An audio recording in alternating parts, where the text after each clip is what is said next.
સમયના કદાચ માની પણ લે કે છઠ પૂજામાં જે કાર્યકર્તાઓ ઉજવણી કરવાની રહી ગઈ છે બિહારની અંદર, હવે કાર્યકર્તાઓ આજના દિવસે છઠ પૂજા સમજીને ઉજવણી કરી રહ્યા છે અને જે દ્રશ્યો હાલમાં જોવા મળી રહ્યા છે સ્પષ્ટ કહી રહ્યા છે કે ઉત્સાહનો માહોલ કાર્યકર્તાઓની સાથે સાથે જે રીતે પ્રતિક્રિયાઓ પણ આવી રહી છે સામાન્ય જનતામાં પણ છે અને સામાન્ય જનતાએ જે રીતે મતદાન કર્યું છે એનડીએનો આંકડો 197 સુધી પહોંચી ગયો છે। આ લીડ છે, હજી સુધી જીતની જે ખબર છે તે હજી સુધી નથી આવી એક પણ પાર્ટી તરફથી, પરંતુ જે લીડ સતત વધી રહી છે, ટૂંક સમયમાં 200 પર પહોંચી જાય છે તો વિપક્ષમાં બેસવું કે નહીં તેનો પણ સવાલ ઊભો થઈ જશે કે શું વિપક્ષ વગરનું બિહાર પહેલી વખત જીવનમાં જોવા મળી શકે છે કે જેમાં બિહારમાં કોઈ વિપક્ષી પાર્ટી જ ના હોય, એક જ એનડીએ આખું ગઠબંધન જે છે તે ત્યાં આગળ જોવા મળે, સરકાર તેની જોવા મળે।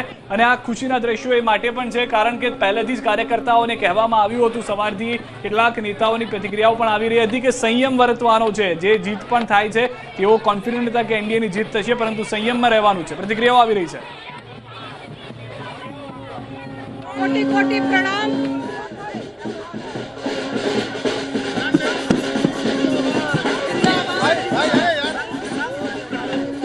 तो बिहार में एनडीए नो जादू फरी एक वखत चाल्यो छे।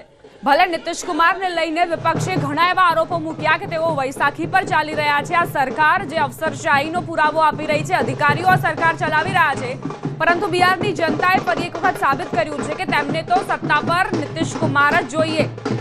भले स्वास्थ्य संबंधित समस्याओं तेमने छे, परंतु जनताने मनमा क्यांक एवुं ज छे के नीतीश कुमार अने आ एनडीएनी सरकार तेमने आगळ लई जशे अने बिहार विकासना नवा पदचिन्हों पर चालशे।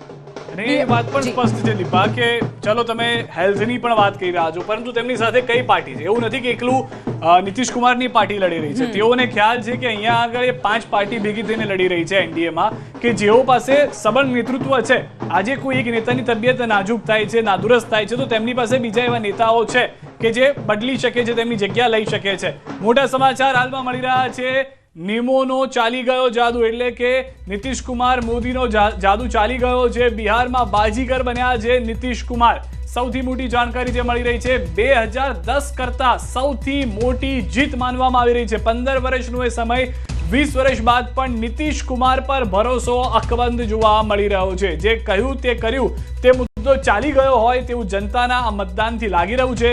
વિકાસના ડબલ એન્જિન પર મોહર લાગી ગઈ છે। કેન્દ્રની અંદર મોદી સરકાર, બિહારમાં નીતિશ સરકાર, એટલે કે નિમોનો જે જાદુ છે તે અહીંયા ચાલતો જોવા મળી રહ્યો છે। મોટાભાગના બિહારના જેટલા પણ શહેરો છે તેમાં આવા જ બેનરો જોવા મળી રહ્યા છે કે બિહાર કા મતલબ નીતિશ है जी, अरे बहुत संस्कारी है जी, अरे मिट्टी को सोना करने वाले हम बिहारी हैं जी, और आरजेडी को हराने वाले भाजपा के हम बिहारी हैं जी। अरे हाँ, हम बिहारी हैं जी, बिल्कुल खुश है। भारतीय जनता पार्टी जिंदाबाद, एनडीए सरकार जिंदाबाद। तो आ महिला शक्ति ने आप जोई रह्या छो, आ महिला शक्तिना कारणे ज बिहाરમાં એનડીએને જીત મળવા તરફ આગળ વધી છે, કારણ કે 71% જેટલું મતદાન મહિલા મતદારોએ કર્યું હતું, તેઓ કિંગ મેકર સાબિત થઈ છે।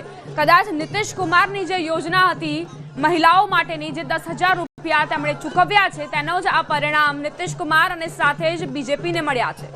મોટી વાત એ પણ છે રાહુલ ગાંધીની આ 95મી હાર છે। જી હા, જેમાં તમામ તેમણે નેતૃત્વમાં ચૂંટણી લડાયેલી આપ ગણી લો તો આ તેમની 95મી બિહારની હાર છે કે જેમાં કોંગ્રેસ અત્યારના 5 બેઠક પણ ડબલ ડિજિટ દૂર છે, 5 બેઠક ઉપર પણ આગળ નથી ચાલી રહી। કોંગ્રેસ કે જે ત્યાં આગળ ગઈ પ્રયત્ન કર્યા કે અમે મહાગઠબંધનમાં આવીશું, હવે તેજસ્વી વિચારવા માટે મજબૂર થયા છે કે શું અમે ભૂલતો નથી કે કોંગ્રેસ સાથે ગઠબંધન કરીને આટલી બેઠકો તેઓને આપી દીધી, કારણ કે અહીંયા આગળ લોસ તેજસ્વીનો પણ તેટલો જ જોવા મળી રહ્યો છે। કેમ કે શક્યતાઓ હતી કે જો કોંગ્રેસ વગર તેજસ્વી એકલા પણ કદાચ લડત, ભલે જંગલ રાજના નામે અથવા તો બની શકત કે જાતિવાદના નામે, તો આનાથી વધુ બેઠક લઈને આવી જાત। બિલકુલ। અને સિદ્ધાર્થ, અહીં બીજેપી હોય, જેડીયુ હોય કે પછી ચિરાગ પાસવાનની એલજેપી હોય, અહીં ત્રણે ત્રણ જે પાર્ટીઓ છે તેમને ફાયદો મળતો જ જોવા મળી રહ્યો છે। બીજી તરફ મહાગઠબંધનની વાત કરીએ તો આરજેડીની બેઠકો ઓછી થઈ છે, કોંગ્રેસની વાત કરીએ તો ખૂબ જ ખસ્તા હાલ કોંગ્રેસના થયા છે, અન્ય પાર્ટીઓની પણ શું જ વાત કરવી, એટલે એનડીએ જ અહીં સૌથી મોટું ગઠબંધન ઉભર્યું છે। और विपक्ष के बारे में मैं कुछ नहीं कहना चाहती, मैं ये कहना चाहती हूँ कि उन्होंने जो विकास के वादे किए थे उसको पटल पे नहीं लाए। अगर वो ग्रास रूट पे काम करते, वादे नहीं विकास करते तो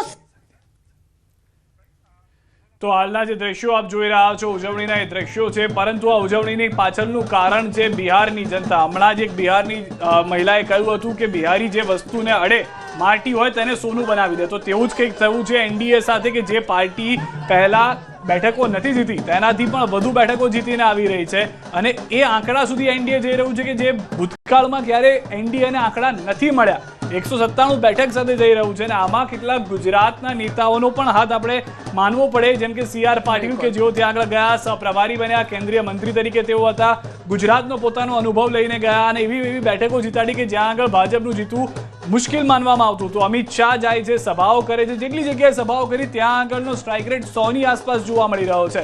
પ્રધાનમંત્રી મોદી જાય છે, સભાઓ કરે છે, જે જગ્યાએ